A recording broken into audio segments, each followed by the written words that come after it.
Bonjour, c'est Sandrine de Vie scolaire Zen. Dans 10 jours, c'est sa première grande rentrée. Mais vous êtes affolés. Il n'est toujours pas propre. Vous avez peur que l'école refuse votre enfant. Je vais vous donner aujourd'hui 3 conseils et vous faire une confidence. Premier conseil, surtout, ne lui mettez pas la pression, ne lui dites pas tu ne pourras pas aller à l'école si tu n'es pas propre. Allez, dépêche-toi. Non, dites-lui plutôt tu es un petit homme ou un petit de femme et tu grandis. Et comme tous les autres enfants de ton âge, tu peux maintenant faire tes besoins sur le pot et sur les toilettes. Deuxième conseil, aidez-le à devenir propre.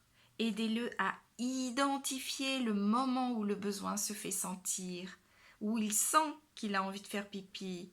En général, il se touche le sexe. Dites-lui, tu sens que le pipi va venir. Mettez-lui des vêtements faciles à enlever pour qu'il puisse être autonome et aller aux toilettes ou sur son pot tout seul.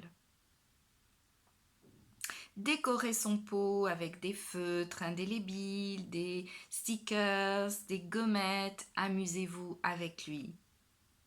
Et surtout, mettez son pot dans un endroit connu, accessible et confortable pour lui. Qu'il puisse disposer d'un petit bac avec quelques jeux et quelques livres. Troisième conseil, rassurez-le.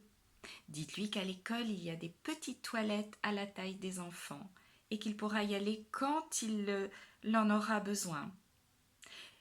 Conseillez-lui de ne pas hésiter à demander à aller aux toilettes aux adultes présents dans la classe. Dites-lui enfin que s'il a un petit accident, s'il fait pipi dans la culotte, ça n'est pas grave.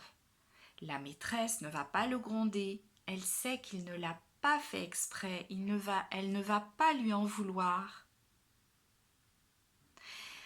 La personne qui aide la maîtresse dans la classe l'aidera à se changer. Enfin, la confidence. Sachez qu'au contact des autres enfants et des plus grands, votre enfant va vouloir les imiter et qu'il pourra tout à fait acquérir la propreté rapidement au bout d'une semaine, 10 jours d'école.